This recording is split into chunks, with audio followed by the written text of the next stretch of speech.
Hi, this is Brad Linder with Liliputing, and this is the Asus NovaGo, which is the first convertible notebook from Asus with a Qualcomm Snapdragon 835 processor and Windows 10 software. So it's going to ship with Windows 10s, but for the first couple of months that it's available, you can upgrade to Windows 10 Pro for free. And unlike earlier Windows on ARM devices, it does run basically full Windows desktop-style software. There's going to be a little bit of emulation when you're running applications that aren't designed for ARM, so you might take a little bit of a performance hit there, but we're going to find out more about the actual performance in probably April or May, closer to launch time, because right now I'm told that basically even if you did run benchmarks, Microsoft is still fine-tuning Windows for this platform, and the benchmarks don't mean very much. That said, the real appeal here isn't necessarily bleeding-edge performance, it's the other features that you get from the Qualcomm Snapdragon processor, including always-on features. So if you close the lid, it doesn't quite go to sleep the same way that a typical Windows machine does. It's actually more like a phone in that it's connected to the internet, it's still working. If you're getting updates to your mail app and everything else, you don't have to wait for it to sync when you open the lid again. Everything should just be automatically downloaded. So it's always connected. It's not waking periodically to check for updates. It's just working.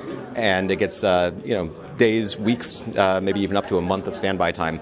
Now, officially, the battery life estimate is about 20 hours. Real world is probably going to be a little bit less than that. But again, that low-power processor gives you very long runtime. And Asus says that they're sort of targeting business customers who might need sort of a road warrior type device that they can use on the go. So it's not the thinnest or lightest machine that Asus is offering, but it's got a longer battery life than just about anything else, and should offer relatively decent performance for all sorts of different activities. The version we're looking at here has 6 gigs of RAM.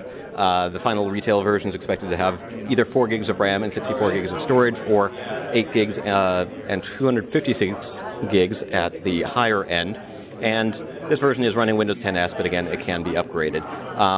The keyboard feels pretty good. I mean, basically, it's just like the frame of one of the Asus VivoBook style devices. We've got a fingerprint sensor built in here. And generally speaking, it's sort of a mix of premium and entry-level products. It is a convertible, so you can flip it all the way over.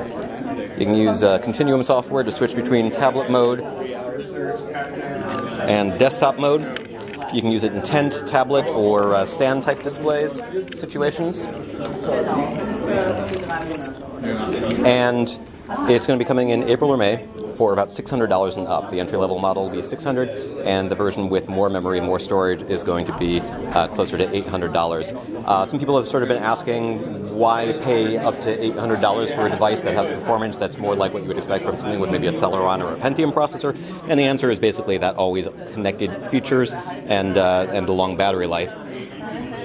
And none of the companies that are releasing these Windows 10 on ARM devices are really going for low end in terms of hardware, so it's got sort of a more premium fit and finish, which should help. So that's the Asus NovaGo. We'll find out more about it probably closer to launch, but I just wanted to do a quick hands-on video for Liliputing. This is Brad Linder with Liliputing, and you can find more details at liliputing.com.